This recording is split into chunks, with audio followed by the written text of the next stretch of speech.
Ngasigi tongan policy amadi social media dagi lokachaba policy ngi update pizari ahanbada maruiba paw kuki singna army camp ta attack tawkhraba matungda yamlaba khulai phagat kare Ukhrul district ta kuki amasung tangkol gi bunker yagai nithoi thugai kare Churachandpur tamna peace oina cycle thoduna changkhiba malem thongam gi khongsat trong laubida security na thatuna thangkre ZUF amasung NACNIM ani khut thongnaba lepnaba new kaifundai gi khunja singna shanti gi rally chakre singda dam maya da mioibagi koki amasung oi thangba khong namagi saru phangle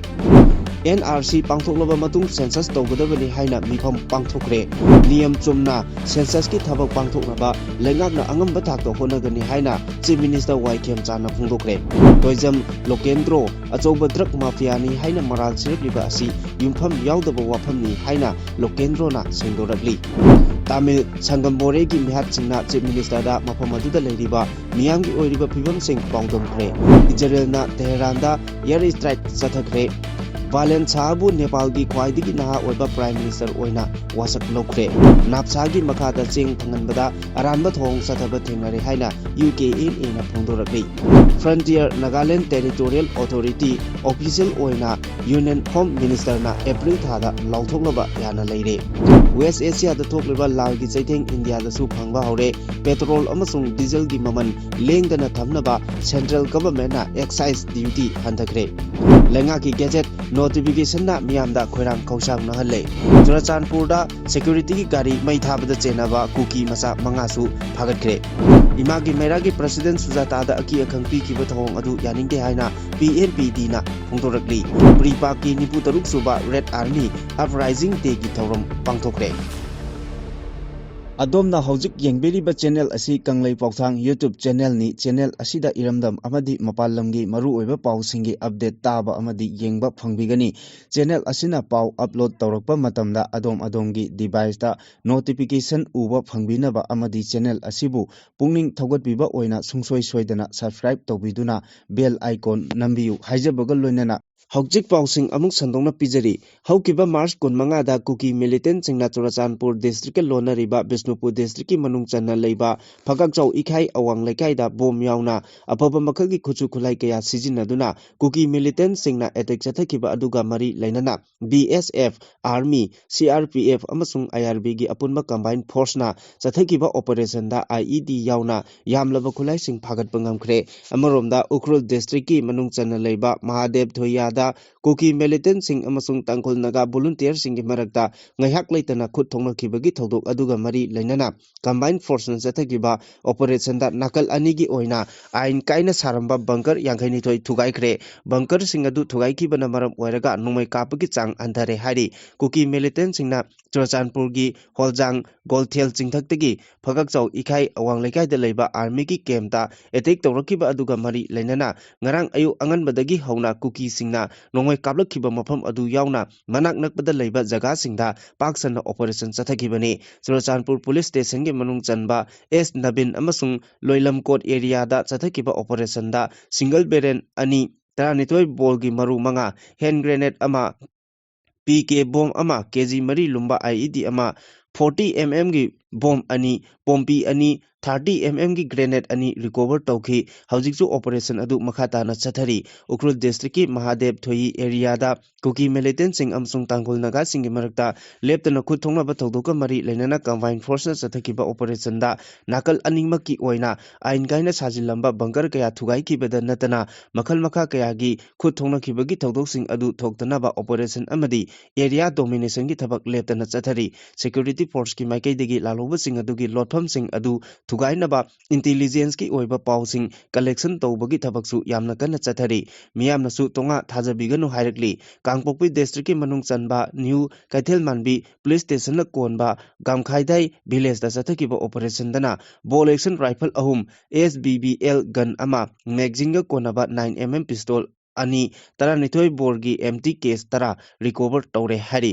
kuki khulai paiba singna phongna operate tawriba Yangyangpokpi police station gi manung chanba Tuinomjang amasung Sana Sabida chathakiba operation dana magazine ga konaba .22 gi pistol ama .22 gi rifle ama country made carbine ama pompi gun ama single barrel ama camouflage jacket ama rifling waki-talkie ama 38 mm gi mortar HE bomb ama .22 gi maru tara amasung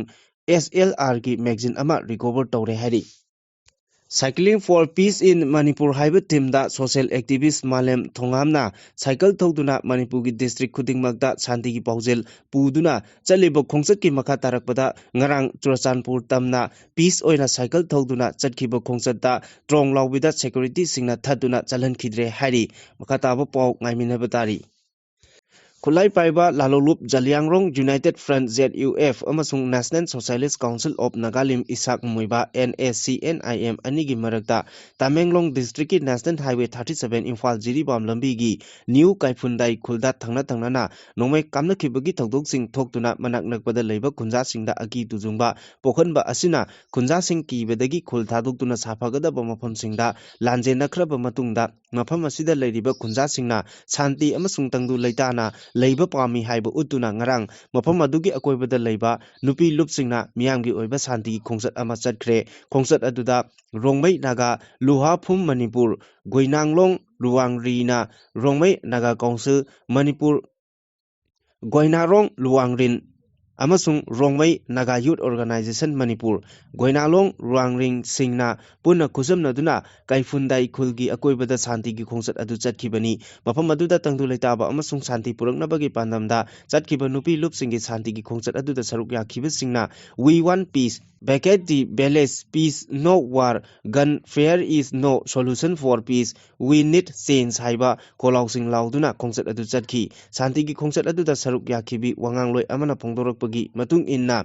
New Kaifundai Khulda Khul amasung masigi akoibada khundariba khunja singna tangdu leitana leiramba punsi tattana thokliba group anigi nongmai kamna gi bagi thodok sing asina manghan bagum tauri toina ZUF amasung NACNIM gi keder singi marakta nongmai kamna gi bagi thodok asina khunja singi punsi da aki tujungba phawali mafam asida haujik santri leitre khunja sing aki akhang yaudana low suba ngamdre mahiroi sing school chatba kinare haujik kari tholakadage khanbada khunja sing yamna wana khangduna leire haiki mahangna makatana mafam asigi nupi lupsingna naga faction animak support taude party animak khul asi thadoktuna chatkhinaba khul asi shanti oina leiba ngamhalu khulgi angangsing school kaba ngamhalu group anigi marakta toina thokliba nomai kamna kibagi thodok asina tunggi jumbiral sing oigadoriba angangsing gi punsida asoi angam yaurabadi society asi chauna mangjabani maram asina ZUF amasung NACNIM na jamjaraba pikliba angangsing gi punsibu nungsibiduna Makhoi maselgi marakta nomai kamnaba lepkadabani ngasi ngamdrabadi group anigi keder sing mafam asi thadoktuna khudakta chatkigedabani haiba dabi su tauki Kangpokpi district ki Kangchup police station dagi awang nongpok romda kilometer 3 rom lapna leiba singda dam mayagi ningtham lokda nupagi oigani thajaba kok amasung oithangba khong namagi saru phangle presna phangba pawgi matuk inna numit nini humni gi mamangda khoichopa mioi kharana kok amasung khonggi saru adu thengnarakkhibani hairi thodok aduga mari lainana Kangchup police station na case ama lokhatpaga loinana forensic expert ta yengsil hallaba matungda rims ki mokta thamduna makhataba thabak paikhatnaba thorang lokhatkre mafam aduda taramliba saru adu mioibagi hakchangi saru masing sunadi phangkide koki tumba skill amasung oithangba khongi phaigangi femurni hari panba yabadi mamang sahi gi November thada Laisram Kamal Babu sahi 53 koba mioi ama leima khongda leiba 57 Mountain Brigade ki camp tagi mangkhibagi thodok amasu laikhrabani Imphal East District ki Lamlai Kendra ki manung channa leiriba Thamna Pokpi da mafam adugi club amasung Thamna Pokpi apun mamaira paibi singapunna haujik lengak asina mikok thibagi thabak ama chathanaba sem sariba asigi matangda miyamgi oiba mifam ama pangthokibaga loinana haujik paliba government asida akanba wafam kaya thamkre haujik Manipur da NRC mapung phana chanaraba tungda census tobiyu no NRC no census implement NRC before census haina thaba placard kaya su sizinatuna kolau kaya lauki ngasigi mifam aduda saruk yakhibi Thamna Pokpi maira paibigi secretary Oinam Chandrabalina phongdokibada Hauzik Manipurda ing lisingani kulumdoi haurakhiba irang asina ing tapa hanjinba ngamdringai matam asida Manipurda narolda changsillagliba mitopsing mapung phana khandokpa ngamnaba NRC hana chanahanduna mitopsing khandoklaba tungda census ki thabak asi mapung phana chathabiyu maduda praja ama oina mapung phana saruk yajage lamdam asigi mapi mapa ama oina chongthorakliba ikai khumnaraba CM Yumnam Khemchanasu hauzik miyamgi lusingba ama oina chongthoraktuna Manipurgi luraba thabak kayada Mangjil Thana Songthorakliba Miyamgi Lusingbi Sujatabu Asoi Angam Thokanbiganu Hainasu Phongdorakli Lakadoriba census lisingani kuntaret asigi thabak thoram pumnamak state asida niyam chumna pangthoknaba lairiba lengak asina angam bathakta honagani haina chief minister Yumnam Khemchana phongdokre Manipur University gi pangthokiba 15 suba convocation tawramgi nakalda paumi singna lakliba census ka mari leinana handak Manipur government na thokiba gazette notification ga mari leinana hangba wangi paukumda chief minister Y Khemchana mathaki wafam asi phongdokpaga loinana pangthokadoriba mikok thibagi thabak asi asoiba amadi aranba lahendana Pangthoknaba lengakna soidana maki angamba thakta honagani haibagi thajaba piki mikok thibagi thabak pangthoktringay mangoinana state asida National Register of Citizen NRC implement tawduna illegal immigrant sing masak khangdou amadi internally displaced person IDP sing masa gi mayumda hanjil halu haina miyamna demand tawduna laklibani illegal immigrant sing masak khangdoktana amadi Manipurda mahausa gi phibamda chapchana hanjal laktringaida mikok thibagi thabak mapungphana pangthokpa oithokloy haina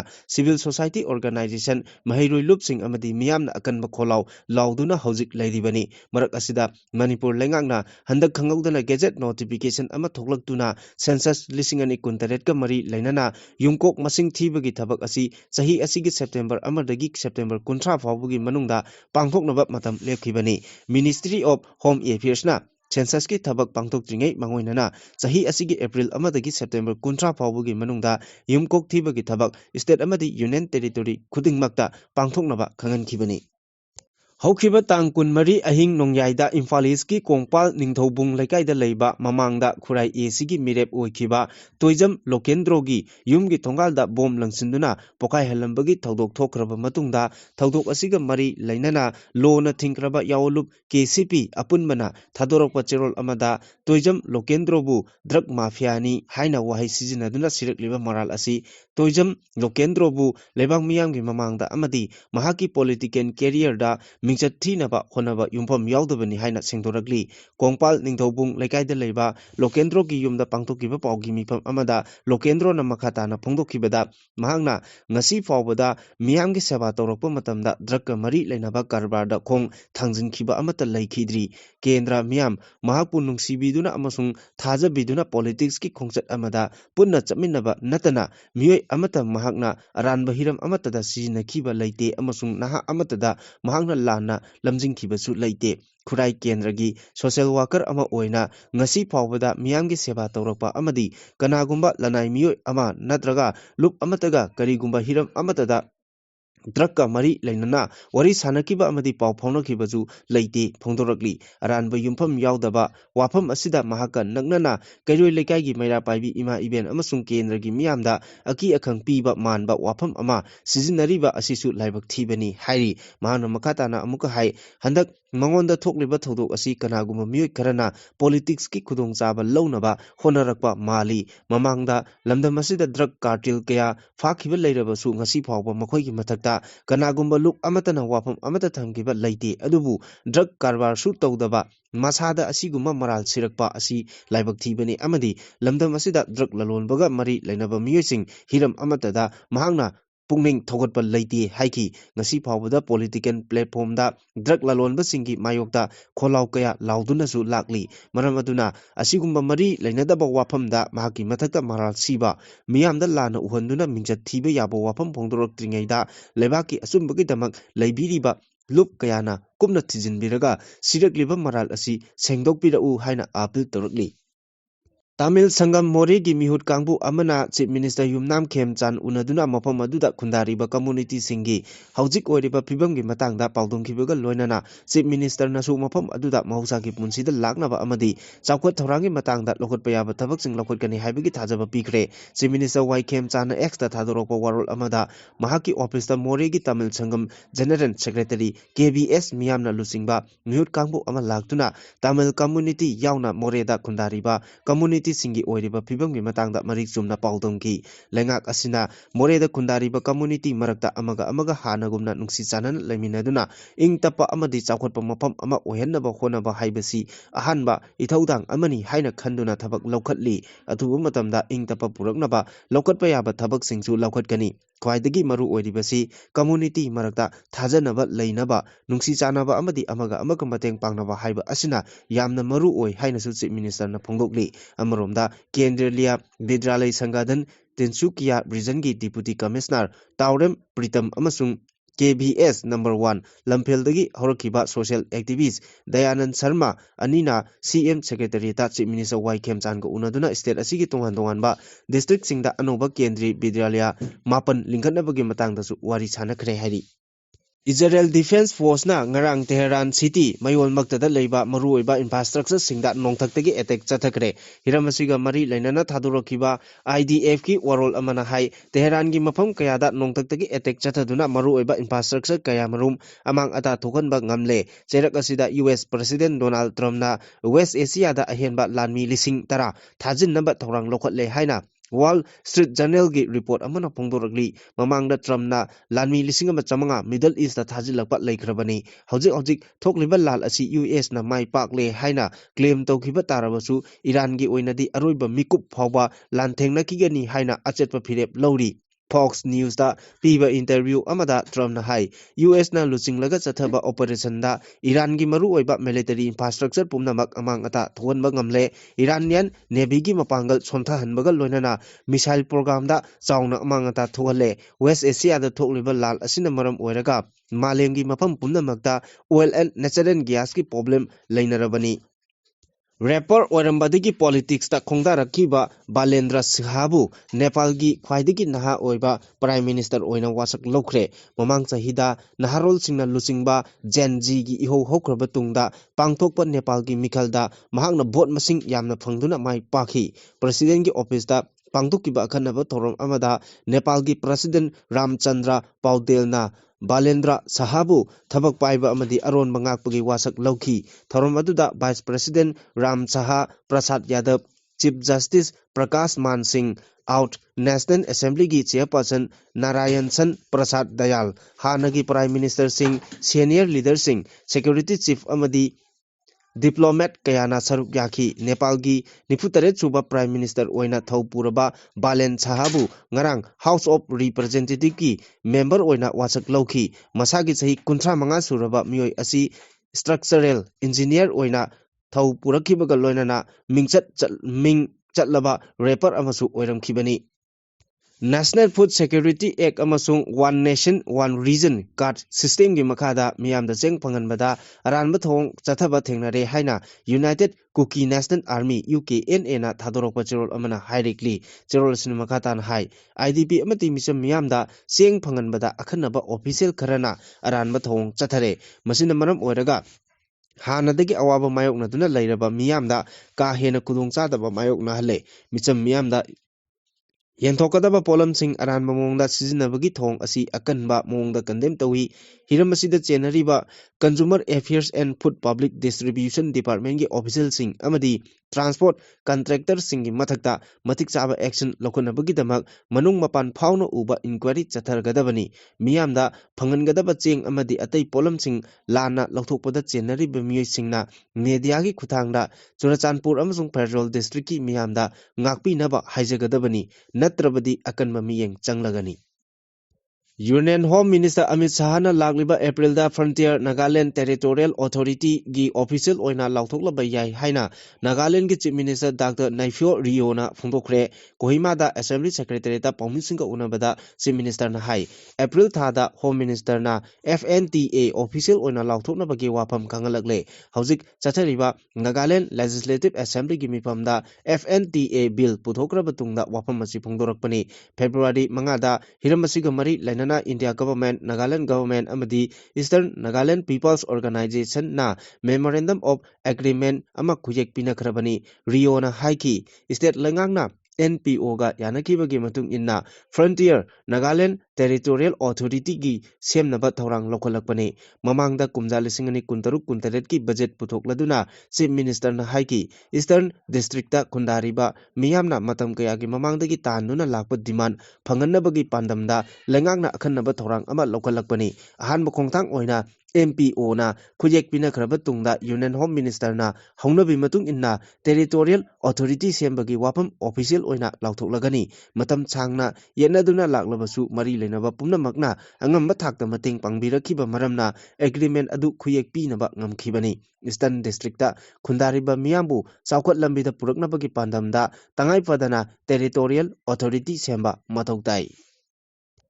West Asia da hauji thokliba lalgi chaitheng asina India da su makhal makha ke amronggi awaba chaitheng phangba hore miyamna awaba mayok nagadabasi yenglaga petrol amsung diesel gi maman hanagumna lengdana thamnaba central government na loramba excise duty gi chang yamna hanthakre petrol amsung diesel liter amada loramba excise duty lupa 10 hantaragani haina laukthokre tung tarakpadana petrol liter amada loba excise duty lupa 3 oiragani diesel gina central government na loramba excise duty ama phawba loraroi excise duty hanthanaba central government Gazette notification ama thokre notification asigi matung inna Imphal da hana piramba petrol liter amada lupa 38.15 pirambadu ngasisu adum lengdana lairi matau asumna diesel liter amagi mamal lupa 35.13 adu haujisu lengdana lairi tawbadati central government da karamba revenue adudi sathina handaragani karamba revenue adudi sathina handaragani haibadi diesel amasung petrol gi maman asi thokliba irang asina maram oiraga yamna wangkhatle haibani adumakpu petrol amasung diesel da mari lenaba state government singna loramba value added tax sing adudi haujikchu karimata hanthadana thamli prime minister Narendra Modi na lebak asigi chief minister sing video conferencing gi kuthangda unakiba asida State singna lawriba value added tax asisu yariba makai tananaba appeal tawraba yai haina lawnari oil amasung natural gas ki mamal asi haujik thokliba lal asina maram oiraduna tamba ngamdaba phibam ama adum mayokna kigadori mayokna gadoriba kudong thiba sing asi ningtina laksinnaga thamogdragadi potchai gi mamal ka hena wangkhalakpa chathok chasin tawbada apan bathorakpa amasung aviation fuel gi maman wangkhalakpana maram oiduna aeroplane paiba phawba leblakpa yabagi oithokpa lerakli basi yenglaga pumnamak asi thengnanaba thabak lokhat minasi haiba appeal ama tawraba yai mapung oina Manipur da hojik miyamna oil and natural gas ki problem leitabugumna lawnari masiga mari lainana ministry amasung authority ki maikei digi tha ahum hena sizinaba konanaba LPG amasung petroleum products sing stock da lei haina phongdokli adubu nongna pusilagliba polam sing asidi mamal wangna laklabanina langakna excise tax amasung state government na value added tax hantha laga miyam wahandana fana kana hona jaragasu lal asina leptragadi amuka hena chaitheng nanglakigani thau phangdabagi wathok ama hek lakpada north east state ta pibada athingba mayam ama thamlakani matam aduda Manipur amasung apikpa state singdadi yamna sathiba chaitheng phanglakpa yai haina panari Haukiba numit kharani asida Churachandpur district ki Tuibong bazar da security personnel gi gari ama khoisaunaraba kuki miyamna thugaiduna mai thakiba tawdo aduda chenabani haiba mioi manga amasu haukiba tangkun manga da police na phagat pangamle police dagi phangba pawgi matung inna numit adugi irang adu laksinaba lakhiba security singda miyamna khut tharakpadagi security force kharana yam thina soklaba matungda asok apan nangki security force ki gari thugaiba amadi security personnel phubada chenaba gi damakta Faraba mioi manga adudi Kharam Waifei dagi haujikna Churachandpur district pi Boljong village dagi Lunmalam Chahelep chahi kunipan Tuibongi Laijon Beng dagi Haumilin Kipgen chahi kunipan Sangngai Kot ki makha lekaida leiba Khul Hojal dagi haujikna Tuibong da leiba Gaikholen Haukip chahi kuntra Kotet dagi Hanmilen Haukip chahi kulumdoi NS ꯈꯣꯡꯖꯐꯥꯏꯗꯒꯤ ꯈꯨꯞꯒꯧꯂꯦꯟ ꯈꯣꯡꯁꯥꯏ ꯆꯍꯤ 19ꯅꯤ ꯍꯥꯏꯔꯤ꯫ People's movement for peace and development ꯃꯅꯤꯄꯨꯔꯒꯤ ꯀꯣ-ꯀꯟꯚꯦꯅꯔꯁꯨ ꯑꯣꯏꯔꯤꯕꯤ ꯏꯃꯥꯒꯤ ꯃꯩꯔꯥꯒꯤ president ꯊꯣꯛꯆꯣꯝ ꯁꯨꯖꯥꯇꯥꯒꯤ ꯌꯨꯝꯗ ꯃꯤꯌꯥꯝꯅ ꯊꯣꯝꯖꯤꯜꯂꯒ ꯑꯀꯤ-ꯑꯈꯪ ꯄꯤꯈꯤꯕꯒꯤ ꯊꯧꯑꯣꯡ ꯑꯗꯨ ꯌꯥꯅꯤꯡꯗꯦ ꯍꯥꯏꯅ people's movement for peace and development ꯃꯅꯤꯄꯨꯔꯅ ꯈꯪꯍꯜꯂꯛꯂꯤ꯫ ꯍꯤꯔꯝ ꯑꯁꯤꯒꯤ ꯃꯇꯥꯡꯗ ꯄꯤ.ꯑꯦꯝ.ꯇꯤ.ꯗꯤꯒꯤ ꯖꯦꯅꯔꯦꯜ ꯁꯦꯀ꯭ꯔꯦꯇꯔꯤꯅ ꯊꯥꯗꯣꯔꯛꯄ ꯆꯦꯔꯣꯜ ꯑꯃꯅ ꯍꯥꯏ ꯊꯣꯛꯆꯣꯝ ꯁꯨꯖꯥꯇꯥꯅ ꯉꯥꯡꯕꯗ ꯑꯁꯣꯏꯕ ꯌꯥꯎꯔꯕꯁꯨ ꯅꯤꯡꯊꯤꯅ ꯋꯥꯔꯤ ꯁꯥꯅꯔꯒ ꯂꯣꯏꯁꯤꯟꯕ ꯌꯥꯏ, ꯃꯗꯨ ꯅꯠꯇꯅ ꯅꯝꯐꯨꯗ ꯁꯦꯡꯗꯣꯛꯍꯟꯕ ꯑꯃꯗꯤ ꯅꯨꯃꯤꯗꯥꯡꯒꯤ ꯃꯇꯝꯗ ꯑꯀꯤ-ꯑꯈꯪ ꯅꯪꯍꯟꯈꯤꯕ ꯑꯗꯨ ꯅꯨꯡꯉꯥꯏꯇꯕ ꯐꯥꯎꯏ꯫ People's movement for peace and development ꯑꯁꯤ ꯐꯨꯔꯨꯞ ꯀꯌꯥꯅ ꯄꯨꯜꯂꯒ ꯁꯦꯝꯕ ꯃꯅꯤꯄꯨꯔꯗ ꯇꯪꯗꯨ ꯂꯩꯇꯥꯕ ꯄꯨꯔꯛꯅꯕ ꯍꯣꯠꯅꯔꯤꯕꯅꯤ꯫ ꯂꯨꯞ ꯑꯁꯤꯗ ꯃꯅꯤꯄꯨꯔꯗ ꯂꯩꯔꯤꯕ ꯄꯥꯡꯒꯜ, ꯅꯥꯒꯥ, ꯃꯩꯇꯩ ꯑꯃꯗꯤ ꯑꯇꯩ ꯐꯨꯔꯨꯞꯀꯤ ꯃꯤꯑꯣꯏ ꯀꯌꯥꯁꯨ ꯌꯥꯎꯔꯤꯕꯅꯤ꯫ ꯃꯅꯤꯄꯨꯔꯒꯤ ꯇꯣꯉꯥꯟ-ꯇꯣꯉꯥꯟꯕ ꯍꯤꯔꯝꯁꯤꯡꯗ ꯊꯧꯅꯥ ꯐꯅ ꯃꯥꯌꯣꯛ ꯌꯥꯕꯤꯈꯣ ꯍꯥꯏꯕ ꯋꯥꯐꯝ ꯑꯁꯤ ꯁꯨꯖꯥꯇꯥꯒꯤ ꯃꯐꯝꯗ ꯊꯝꯂꯛꯂꯤ꯫ ꯃꯍꯥꯛꯀꯤ ꯃꯐꯝꯗ ꯆꯠꯊꯈꯤꯕ ꯊꯧꯑꯣꯡ ꯑꯗꯨ ꯔꯥꯏꯠ ꯇꯨ ꯁ꯭ꯄꯤꯆ ꯈꯣꯡꯒꯥꯎꯅꯕꯅꯤ꯫ ꯃꯈꯥ ꯇꯥꯅ ꯑꯁꯤꯒꯨꯝꯕ ꯂꯤꯆꯠꯁꯤꯡ ꯑꯁꯤ ꯇꯧꯕꯤꯒꯅꯨ ꯍꯥꯏꯅ ꯆꯦꯔꯣꯜ ꯑꯁꯤꯅ ꯃꯈꯥ ꯇꯥꯔꯛꯂꯤ꯫ ꯄꯤꯄꯜꯁ ꯔꯤꯚꯣꯂꯨꯁꯅꯔꯤ ꯄꯥꯔꯇꯤ ꯑꯣꯐ ꯀꯪꯂꯩꯄꯥꯛꯀꯤ ꯈꯨꯠꯂꯥꯏ ꯄꯥꯏꯕ ꯂꯥꯟꯃꯤ ꯁꯤꯡꯂꯨꯞ ꯔꯦꯗ ꯑꯥꯔꯃꯤꯅ ꯀꯨꯝꯁꯤꯡ 1940 ꯃꯥꯔꯆ 13ꯗꯒꯤ ꯍꯧꯅ ꯂꯦꯞꯇꯅ ꯄꯥꯡꯊꯣꯛꯇꯨꯅ ꯂꯥꯛꯂꯤꯕ 43ꯔꯛ ꯁꯨꯕ ꯔꯦꯗ ꯑꯥꯔꯃꯤ ꯑꯞꯔꯥꯏꯖꯤꯡ ꯗꯦ 2023ꯀꯤ ꯊꯧꯔꯝ ꯂꯝꯗꯝ ꯑꯁꯤꯗ ꯈꯨꯟꯗꯥꯔꯤꯕ ꯇꯣꯉꯥꯟ-ꯇꯣꯉꯥꯟꯕ ꯀꯥꯡꯂꯨꯞꯁꯤꯡ ꯑꯃꯗꯤ ꯆꯤꯡꯃꯤ ꯇꯝꯃꯤ ꯃꯤꯌꯥꯝ ꯄꯨꯝꯅꯃꯛꯀ ꯈꯨꯠꯁꯝꯅꯗꯨꯅ ꯃꯄꯨꯡ ꯐꯥꯅ ꯄꯥꯡꯊꯣꯛꯈ꯭ꯔꯦ ꯍꯥꯏꯅ ꯂꯨꯞ ꯑꯁꯤꯒꯤ publicity officer, department of publicity and propaganda, ꯃꯉꯥꯜ ꯈꯨꯃꯟꯅ ꯈꯨꯌꯦꯛ ꯄꯤꯗꯨꯅ ꯊꯥꯗꯣꯔꯛꯄ ꯆꯦꯔꯣꯜ ꯑꯃꯗ ꯐꯣꯡꯗꯣꯛꯂꯛꯂꯤ꯫ ꯆꯦꯔꯣꯜ ꯑꯁꯤꯅ ꯃꯈꯥ ꯇꯥꯅ ꯍꯥꯏ ꯏꯟꯇꯦꯔꯤꯌꯝ ꯀꯥꯎꯟꯁꯤꯜ ꯄ꯭ꯔꯤꯄꯥꯛꯅ ꯂꯩꯕꯥꯛ ꯃꯤꯌꯥꯝꯗ ꯄꯤꯕ ꯄꯥꯎꯖꯦꯜꯁꯤꯡꯕꯨ ꯄꯥꯎꯆꯦꯁꯤꯡꯗ ꯍꯥꯞꯄꯤꯗꯨꯅ ꯑꯃꯗꯤ ꯃꯤꯌꯥꯝꯗ ꯄꯥꯕ ꯐꯪꯍꯟꯈꯤꯕ ꯑꯃꯁꯨꯡ ꯄ꯭ꯔꯤꯟꯠ ꯑꯃꯗꯤ ꯏꯂꯦꯛꯇ꯭ꯔꯣꯅꯤꯛ ꯃꯦꯗꯤꯌꯥꯁꯤꯡꯗ ꯁꯟꯗꯣꯛꯄꯤꯗꯨꯅ ꯂꯝꯗꯝ ꯑꯁꯤꯒꯤ ꯃꯤꯌꯥꯝꯗ ꯇꯥꯕ ꯎꯕ ꯐꯪꯍꯟꯈꯤꯕ ꯃꯤꯗꯤꯌꯥꯒꯤ ꯏꯆꯤꯟ ꯏꯅꯥꯎꯁꯤꯡ ꯈꯨꯗꯤꯡꯃꯛꯄꯨ ꯍꯔꯥꯎ ꯇꯌꯥꯝ ꯐꯣꯡꯗꯣꯛꯇꯨꯅ ꯊꯥꯒꯠꯄꯁꯨ ꯐꯣꯡꯗꯣꯔꯛꯂꯤ꯫ 43ꯔꯛ ꯁꯨꯕ ꯔꯦꯗ ꯑꯥꯔꯃꯤ ꯑꯞꯔꯥꯏꯖꯤꯡ ꯗꯦꯒꯤ ꯊꯧꯔꯝ ꯑꯁꯤ ꯂꯨꯞ ꯑꯁꯤꯒꯤ central headquarter, general headquarter, 707 mobile battalion, technical headquarter, base ꯑꯦꯔꯤꯌꯥꯁꯤꯡ, ꯇ꯭ꯔꯥꯟꯖꯤꯠ ꯀꯦꯝꯞ ꯑꯃꯗꯤ ꯇ꯭ꯔꯦꯅꯤꯡ ꯁꯦꯟꯇꯔꯁꯤꯡꯗꯁꯨ ꯃꯄꯨꯡ ꯐꯥꯅ ꯄꯥꯡꯊꯣꯛꯈꯤ ꯍꯥꯏꯔꯛꯂꯤ꯫ ꯁꯦꯟꯇ꯭ꯔꯦꯜ ꯍꯦꯗꯀ꯭ꯋꯥꯇꯔꯗ ꯄꯥꯡꯊꯣꯛꯄ ꯑꯆꯝꯕ ꯊꯧꯔꯝ ꯑꯃꯗ ꯆꯤꯌꯔꯃꯦꯟ, ꯏꯟꯇꯦꯔꯤꯌꯝ ꯀꯥꯎꯟꯁꯤꯜ ꯄ꯭ꯔꯤꯄꯥꯛꯅ ꯑꯊꯣꯏꯕ ꯃꯤꯊꯨꯡꯂꯦꯟ, ꯆꯥꯔꯖ ꯗꯤ.ꯑꯦꯐ.ꯑꯦꯁ ꯄꯕ꯭ꯂꯤꯁꯤꯇꯤ ꯑꯦꯟ ꯄ꯭ꯔꯣꯄꯦꯒꯟꯗꯥ, ꯄ꯭ꯔꯤꯄꯥꯛꯅ ꯊꯧꯔꯝ ꯃꯄꯨ ꯑꯃꯗꯤ ꯑꯦꯁꯤꯁꯇꯦꯟꯠ ꯆꯥꯔꯖ ꯗꯤ.ꯑꯦꯐ.ꯑꯦꯁ ꯄꯕ꯭ꯂꯤꯁꯤꯇꯤ ꯑꯦꯟ ꯄ꯭ꯔꯣꯄꯦꯒꯟꯗꯥꯅ ꯑꯊꯣꯏꯕ ꯂꯦꯡꯕꯤꯔꯛꯄ ꯑꯣꯏꯗꯨꯅ ꯄꯥꯡꯊꯣꯛꯈꯤ꯫ ꯑꯊꯣꯏꯕ ꯃꯤꯊꯨꯡꯂꯦꯟꯒꯤ ꯋꯥꯔꯣꯜꯗ ꯏꯟꯇꯦꯔꯤꯌꯝ ꯀꯥꯎꯟꯁꯤꯜꯒꯤ ꯆꯤꯌꯔꯃꯦꯟꯅ ꯀꯪꯂꯩ ꯃꯤꯌꯥꯝꯒꯤ ꯃꯐꯝꯗ ꯐꯣꯡꯗꯣꯛꯄꯗ ꯐꯪꯐꯝ ꯊꯣꯛꯄ ꯏꯔꯩꯄꯥꯛꯀꯤ ꯅꯤꯡꯇꯝꯕ ꯍꯟꯖꯤꯟꯅꯕꯒꯤ ꯍꯛ ꯑꯁꯤ ꯐꯪꯅꯕ ꯆꯠꯊꯔꯤꯕ ꯀꯪꯂꯩ ꯐꯨꯔꯨꯞꯀꯤ ꯅꯤꯡꯇꯝ ꯌꯥꯑꯣꯜ ꯂꯥꯟꯊꯦꯡ ꯑꯁꯤꯗ ꯔꯦꯗ ꯑꯥꯔꯃꯤꯅ ꯂꯧꯔꯤꯕ ꯊꯧꯗꯥꯡ ꯄꯜꯂꯗꯨꯅ ꯔꯦꯗ ꯑꯥꯔꯃꯤꯁꯤꯡꯒꯤ ꯃꯊꯧꯅꯥ ꯍꯦꯟꯅ ꯍꯥꯞꯈꯤ, ꯂꯣꯏꯅꯅ ꯂꯝꯗꯝ ꯑꯁꯤꯗ ꯈꯨꯟꯗꯥꯔꯤꯕ ꯈ꯭ꯋꯥꯏ ꯈꯨꯗꯤꯡꯃꯛꯄꯨ ꯆꯤꯡꯃꯤ ꯇꯝꯃꯤ ꯈꯥꯏꯗꯅ ꯅꯨꯡꯁꯤ ꯆꯥꯟꯅꯅ ꯍꯤꯡꯃꯤꯟꯅꯅꯕ ꯑꯄꯤꯜ ꯇꯧꯔꯛꯂꯤ꯫ ꯃꯈꯥ ꯇꯥꯔꯛꯄ ꯑꯔꯣꯏꯕ ꯄꯥꯎꯗ ꯑꯦꯗꯤꯇꯔ ꯀꯂꯝꯗꯒꯤ ꯃꯆꯪ ꯑꯣꯏꯕ ꯑꯃ ꯂꯧꯈꯠꯆꯔꯤ꯫ ꯅꯦꯁꯅꯦꯜ ꯍꯥꯏꯋꯦ ꯆꯍꯤ 3 ꯊꯤꯡꯗꯨꯅ ꯂꯩꯕꯗ ꯚꯥꯔꯠ ꯂꯩꯉꯥꯛ ꯑꯃꯗꯤ ꯃꯅꯤꯄꯨꯔ ꯂꯩꯉꯥꯛꯅ ꯇꯨꯃꯤꯟꯅ ꯂꯩꯁꯤꯟꯕ ꯀꯔꯤꯒꯤꯅꯣ? ꯏꯪ 2019 ꯃꯦ 3ꯗꯒꯤ ꯆꯨꯔꯆꯥꯟꯄꯨꯔꯗ ꯏꯄꯤꯁꯦꯟꯇꯔ ꯑꯣꯏꯗꯨꯅ ꯊꯣꯛꯈꯤꯕ ꯏꯔꯥꯡ ꯑꯁꯤ ꯍꯧꯖꯤꯛ ꯐꯥꯎꯕ ꯂꯣꯏꯁꯤꯟꯕ ꯉꯝꯗꯕꯗꯒꯤ ꯃꯅꯤꯄꯨꯔ ꯑꯁꯤ ꯃꯄꯤ-ꯃꯄꯥ ꯂꯩꯇ꯭ꯔꯕ ꯀꯥꯡ-ꯈꯣꯡ ꯆꯥꯏꯔꯕ ꯂꯝꯗꯝ ꯑꯃ ꯍꯥꯏꯕꯗꯨ ꯑꯣꯏꯔꯦ꯫ ꯏꯔꯥꯡ ꯑꯁꯤꯅ ꯃꯔꯝ ꯑꯣꯏꯗꯨꯅ ꯚꯥꯔꯠꯀꯤ ꯃꯄꯨꯡ ꯂꯝ ꯃꯅꯤꯄꯨꯔꯒ ꯐꯥꯎꯅꯔꯤꯕ ꯅꯦꯁꯅꯦꯜ ꯍꯥꯏꯋꯦꯁꯤꯡ ꯀꯨꯀꯤ ꯇꯦꯔꯣꯔꯤꯁꯠꯁꯤꯡꯅ ꯊꯤꯡꯖꯤꯟꯗꯨꯅ ꯂꯩꯈꯤꯕꯗꯒꯤ ꯃꯤꯌꯥꯝꯒꯤ ꯆꯠꯊꯣꯛ-ꯆꯠꯁꯤꯟ ꯇꯧꯕ ꯉꯝꯗ꯭ꯔꯦ꯫ ꯃꯤꯌꯥꯝꯗ ꯅꯠꯇꯅ ꯂꯩꯉꯥꯛꯂꯣꯏ ꯑꯣꯏꯅ ꯂꯩꯔꯤꯕ ꯆꯤꯐ ꯃꯤꯅꯤꯁꯇꯔꯗꯒꯤ ꯍꯧꯔꯒ ꯑꯦꯝ.ꯑꯦꯜ.ꯑꯦꯁꯤꯡ ꯐꯥꯎꯕ ꯅꯦꯁꯅꯦꯜ ꯍꯥꯏꯋꯦꯁꯤꯡꯗ ꯃꯅꯤꯡꯇꯝꯅ ꯆꯠꯄ ꯉꯝꯗꯅ ꯂꯩꯔꯦ꯫ ꯆꯍꯤ 3 ꯆꯨꯞꯅ ꯅꯦꯁꯅꯦꯜ ꯍꯥꯏꯋꯦ ꯊꯤꯡꯖꯤꯟꯗꯨꯅ ꯊꯝꯕ ꯑꯁꯤꯗ ꯃꯄꯥꯡꯒꯜ ꯀꯜꯂꯕ ꯚꯥꯔꯠ ꯂꯩꯉꯥꯛꯅ ꯉꯁꯤ ꯐꯥꯎꯕ ꯇꯨꯃꯤꯟꯅ ꯂꯩꯁꯤꯜꯂꯤꯕ ꯑꯁꯤ ꯀꯔꯤꯒꯤꯅꯣ? ꯑꯗꯨꯒ ꯃꯅꯤꯄꯨꯔ ꯂꯩꯉꯥꯛꯅ ꯚꯥꯔꯠ ꯂꯩꯉꯥꯛꯀꯤ ꯃꯐꯝꯗ ꯂꯩꯖꯕꯤ ꯊꯥꯗꯨꯅ ꯇꯛꯁꯤꯟꯗꯨꯅ ꯅꯦꯁꯅꯦꯜ ꯍꯥꯏꯋꯦ ꯑꯁꯤ ꯍꯥꯡꯗꯣꯛꯍꯟꯗꯨꯅ